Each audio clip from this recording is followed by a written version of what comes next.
Media విలేకరులకి అందరూ కూడా నా హృదయపూర్వక ధన్యవాదాలు తెలియజేస్తా ఉన్నాను.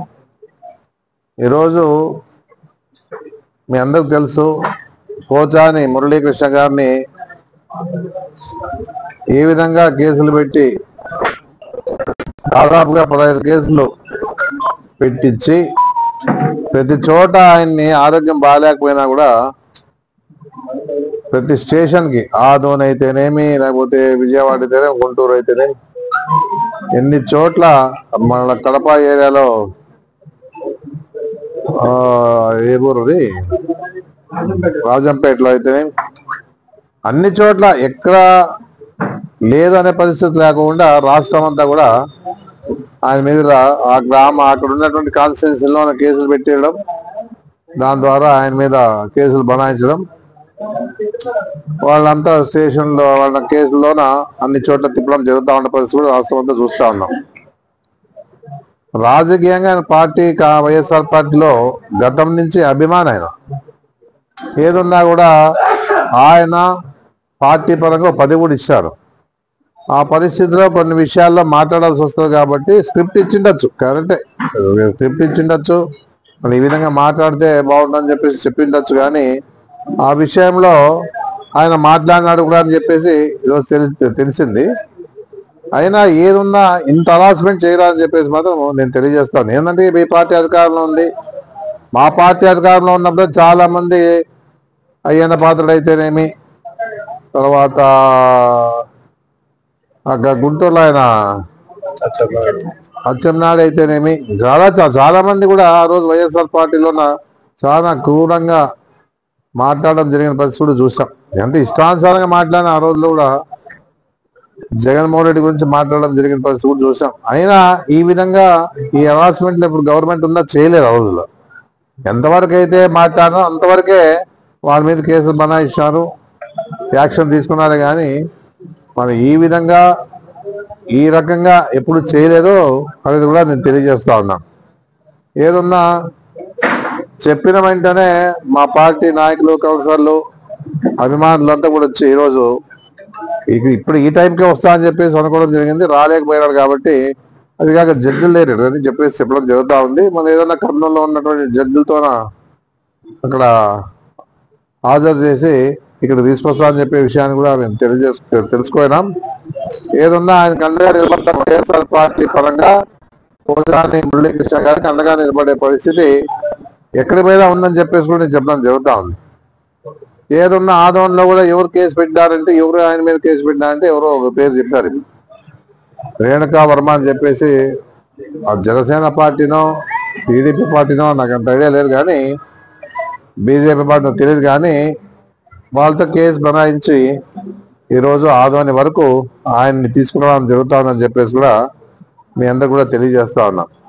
ఎందుకంటే ఒకటే చెప్తా ఉన్నాను, ఇంత అన్యాయంగా చేయలేని, అంటే ఇప్పుడు మనం అన్యాయంగా ఊరి మీద కేసు పెట్టాలంటే పెట్టలేదు త్వరగా. పార్టీ పరంగా వాళ్ళ మాటలు విని ఈరోజు పెట్టే వాళ్ళు కూడా చెప్తా ఉన్నాను.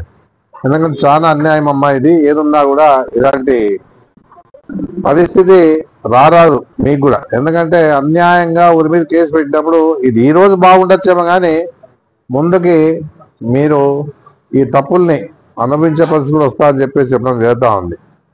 ఏదన్నా ఈ రోజు ఉండే పరిస్థితిలో రాష్ట్రంలో అధికారం వచ్చినప్పటి నుంచి కూడా ప్రజలు ఎందుకు ఇచ్చిన అధికారము, ఏదున్నా మీరు ఇచ్చే స్కీములకి నమ్మినారు, ఆ స్కీములు ఏదైనా కానీ చేయగలుగుతారేమో చెప్పేసి ఒక ఆశతో రాష్ట్రంలో ప్రజలందరూ కూడా ఓటేసే పరిస్థితి కూడా చేసిండొచ్చు. అంటే ఈ విధంగా చేయమని చెప్పేసి ప్రజలు అనుకోలే. వాళ్ళు ఈ అవకాశం ఇచ్చింది ఈ రకంగా అందరి మీద, వైఎస్ఆర్ పార్టీ వాళ్ళ మీద ఈ విధంగా ఇన్ని రకాలుగా హింసించాలని చెప్పేసి ప్రజలు మీకు పట్టం కట్టలే. ఏదో పేదతనం ఉంది కాబట్టి రాష్ట్రంలో ఏదో అందరి ఈరోజు హామీలు గతంలో నెరవేర్చిన జగన్మోహన్ రెడ్డి లాంటి వాళ్ళు ఆ రోజు ఇచ్చిన మాట నిలబెట్టుకున్నారు. కాబట్టి ఇది రెండోసారి తప్పు చేసిన ప్రజలంతా కూడా. ఎందుకంటే మొదటిసారి 2014లోనే ఇచ్చిన హామీని చంద్రబాబు నాయుడు నిలబెట్టకపోయినా ఈ 5 ఏళ్లలో ఆయన అనుభవించినటువంటి పరిస్థితి, అంటే ఆయన పార్టీ లేక ఉండే పరిస్థితుల్లో మళ్ళీ ఏదైనా ఆయన ఇవ్వగలుగుతాడేమని చెప్పేసి ఆశపడే పరిస్థితి కూడా ప్రజలకు ఉంది. ఆ పరిస్థితుల్లో అధికారం చేపట్టినాక రాష్ట్రంలో ఏ విధంగా ఉంటే బీహార్కి మించిపోయే పరిస్థితి ఆ రాష్ట్రంలో కనపడతా ఉందని చెప్పేసి కూడా నేను చెప్పడం జరుగుతూ ఉంది. ఏదున్నా ఇలాంటి కష్టాలు అందరూ ఎదుర్కొంటా ఉన్నారు. ఏ విధంగా కూడా వైఎస్ఆర్ పార్టీ నాయకులు భయపడుకోకుండా ఎన్ని కష్టాలు వచ్చినా కూడా, ఎన్ని అరాజకాలు జరిగినా, ఎంతమంది ఈ తెలుగుదేశం పార్టీ నాయకులతో ఎన్ని ఇబ్బందులు పడినా కూడా భయపడకుండా ముందుకు అడుగేస్తా ఉన్న పరిస్థితి కూడా రాష్ట్రంలో చూస్తా ఉన్నాం. ఎందుకంటే చూస్తా ఉన్నాను, నేను చెప్పేది కాదు, ఇది రాష్ట్రంలో ఏం జరుగుతుందని చెప్పేసి ప్రతి నియోజకవర్గంలోన ప్రతి జిల్లాలో జరిగే సమస్యలన్నీ కూడా చూస్తాను. ఎంతమంది మహిళలు అవమానాలు భరించలేక రేపులు చేసిన వాళ్ళు చాలా మంది, అధికారాన్ని దుర్వినియోగం చేసుకుని ఎన్నో రకాలుగా మహిళల మీద కూడా ఏ విధంగా హరాస్మెంట్ చేశానని కూడా చూస్తే చాలా మంది, దాదాపుగా 100 మంది మహిళలు చనిపోయే పరిస్థితి కూడా జరిగిందని చెప్పేసి కూడా మనం అంతా చూస్తా ఉన్నాం. ఇంత అరాచగా జరుగుతూ ఉన్నా కూడా ఈరోజు రెడ్ బుక్ పరిపాలన జరుగుతూ ఉందని చెప్పేసి కూడా ప్రతి వారు అనుకుంటా ఉన్న పరిస్థితి ఈ రాష్ట్రంలో ఉంది. అయినా సరే భగవంతుడు ఉన్నాడు. ఎందుకంటే అందరు నమ్మిండేది భగవంతుడే. ఏది జరిగినా అది అంతా కూడా భగవంతుడి లెక్కలో ఉంటాయి, ఏమి ఇబ్బంది ఏం లే. ఎందుకంటే ఈ విధంగా ఇంత హరాస్మెంట్ చేసే పరిస్థితి చేయరా అని చెప్పేసి కూడా ఆయన తెలుసుకోవాలి చంద్రబాబు నాయుడు గారు. మీరు ఇచ్చిన హామీలు నెరవేర్చుకుంటూ మీ పార్టీని బలోపేతం చేసుకునే విషయంలో తప్పేం లేదు, కానీ ఈ విధంగా భయపెట్టి పార్టీని బలోపేతం చేసుకుంటా అంటే ఇవన్నీ శాశ్వతమైన కాదు. ఎంతో మందిని చూసాం, రాజ్యాలే పోయినాయి, ఎంతో మంది చూసాం, మనము ఎన్నో విన్నాం, చరిత్ర విన్నాము. అలాంటి పరిస్థితుల్లో ఏ విధంగా ఆ రోజు వాళ్ళు చరిత్రహీనులైనారు కూడా మనం చూసాం. ఆ పరిస్థితి తెచ్చుకోకుండా అధికారాన్ని ఇచ్చినారు కాబట్టి ఇచ్చిన మాట నిలబెట్టుకోకపోయినా ఇలాంటి అరాచకాలు చేయకోకుండా వేరే విధంగా రాష్ట్ర అభివృద్ధితో పాటు అన్ని రకాలుగా ఏదైనా ఉన్నా పేద ప్రజలకు అండగా నిలబడి సహాయం చేసే పరిస్థితి ఉండాలి. కానీ ఇంత హరాస్మెంట్ ఒక పార్టీని ఏమన్నాడు జగన్మోహన్, నిన్నేమన్నాడు చంద్రబాబు నాయుడు గారు కూడా, వైఎస్ఆర్ పార్టీ వాళ్ళకి ఎలాంటి ప్రభుత్వం ద్వారా ఏ విధంగా కూడా వాళ్ళకి పనులు చేయొద్దండి అని ఈయన చెప్తే, జగన్మోహన్ రెడ్డి గతంలోన పార్టీలు చూడడం, మతాలు చూడడం, ఈ కులాలు చూడడం, ఏదున్నా కూడా పేదలు చూస్తామని చెప్పే మాట ఆయన చెప్తే, ఈరోజు ఈయన వైఎస్ఆర్ పార్టీ అందరూ ఇప్పుడు వైఎస్ఆర్ పార్టీ నాయకులు ఉండొచ్చు, కానీ పేద ప్రజలు ఏం చేస్తారు? ఏదున్నా వాళ్ళు తప్పులేమి ఉండవు. వాళ్ళు ఏదైతే అభిమానాన్ని అభిమానంగా ఉంటారో వాళ్ళు ఓట్లు వేస్తారు. మీ పార్టీలో గతంలో కూడా ఎన్నోసార్లు మీరు ఈరోజు 4సారి ముఖ్యమంత్రి అయినా అంటే కూడా మీ పార్టీకి అభిమానులు ఉన్నారు కాబట్టి ఏదో ఇస్తారని చెప్పి ఆశ కూడా ఉన్నా మా పార్టీ వాళ్ళు కూడా అంటే తటస్థులంతా కూడా ఓట్లు వేసి ఉండొచ్చు. అంతేగాని ఈరోజు మాకు ఇంత బలాన్ని ఇచ్చా అని చెప్పేసి అనుకోవడంలో మీరు పొరపాటు పడతా ఉందని చెప్పేసి కూడా నేను చెప్పడం జరుగుతుంది. ఎందుకంటే కూటమి కలిసినారు కాబట్టి మీరు గెలవగలిగినారని చెప్పేసి కూడా గుర్తు చేస్తాను. ఎందుకంటే 40% ఓట్స్ జగన్మోహన్ రెడ్డికి వచ్చినాయి.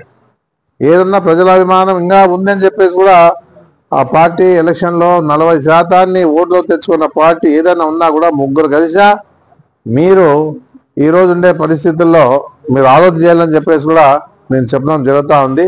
పోచాని గారు ఈరోజు ఆలోచిస్తే ఆదోనికి వస్తూ ఉన్నారు అన్న తెలిసిన వెంటనే మా వాళ్ళు ఇన్ఫర్మేషన్ ఇస్తేనే చాలామంది తరలి వచ్చి ఈరోజు పార్టీకి అండగా నిలబడినారంటే కూడా అది ఆలోచన చేయాలి. ఏదున్నా కూడా మీరు మీ పార్టీ పరంగా ప్రభుత్వ పరంగా మీరు మంచి పనులు చేసి మీరు ఇలాంటి అవాసగాలు లేకుండా పోచారి లాంటి వాళ్ళ మీద కేసులు బనాయించి ఇంకా వీళ్ళగా చాలా మంది కేసులు బనాయించిన ఛాన్స్ చూసాం కదా. సోషల్ మీడియా వాళ్ళ మీద ఆ రోజు ఎన్నో రకాలుగా మహిళల కూడా చూడుకోకుండా మహిళల మీద కూడా ఆ సోషల్ మీడియా ద్వారా ఎవరైతే కామెంట్లు చేసి ఉంటారో అప్పుడు ఆ విషయాన్ని దృష్టిలో పెట్టుకొని చాలా మందిని సోషల్ మీడియాలో ఉన్నటువంటి వాళ్ళందరూ కూడా పార్టీ పరంగా ఇబ్బంది పెట్టే పరిస్థితి కూడా జరిగింది. ఏదన్నా ఆదోన్లో చూసాం. ఆదోన్లో ఈ పార్టీ కూటమి పార్టీ అధికారులు వచ్చినాక నాన్నపల్లిలో ఒక మహిళ మీద దౌర్జన్యంగా ట్రాక్లు పోనిచ్చి చంపేసిన పరిస్థితి ఉంది. ఇలాంటివి రెండు జరిగిన ఆదోన్లో ఇప్పుడు నాకు తెలిసిండేది ఇది ఒకటి, ఇంకోటి ఏదో గుర్తులేదు. కానీ అలసంది గుర్తులో కూడా అంత అరాచకాలు చేశారు పార్టీ నాయకుల మీద కూడా ఆ రోజుల్లో. ఇంకా ఈ విధంగా ఆదోన్లో కూడా జరుగుతూ ఉండే పరిస్థితి ఉంది. ఏదన్నా ఇలాంటి పరిస్థితి రాకుండా గతంలోన జగన్మోహన్ రెడ్డి గారు ఆ విధంగా పరిపాలన చేశారు. ఎక్కడ ఏదైనా ఉన్నా ఎలాంటి సమస్య వచ్చినా దాని మీద ఇమ్మీడియట్గా పోలీసు వాళ్ళు ఇమ్మీడియట్గా స్పందించి ఎలాంటి సమస్య లేకుండా చేసిన పరిస్థితి ఉందని చెప్పేసి చెప్పడం జరుగుతూ ఉంది. అదే కాకుండా మొన్ననే ఫీల్డ్ అసిస్టెంట్ ఆలూరులో ఫీల్డ్ అసిస్టెంట్ రాజీనామా చేయకపోతే ఆయన మర్డర్ చేసిన పరిస్థితి కూడా ఉంది. ఇవన్నీ కూడా ఈరోజు జరుగుతూ ఉండేవి ప్రతి వాళ్ళు గమనిస్తూ ఉన్నారు. ఏదున్నా అరాచకాల కోసం కాదు కదా ప్రభుత్వాన్ని మీకు అప్పచెప్పిందని చెప్పేసి కూడా మీరు తెలుసుకోవాలని చెప్పేసి ఆ పార్టీ పరంగా కూటమి వాళ్ళందరూ కూడా నేను తెలియజేస్తా ఉన్నాను.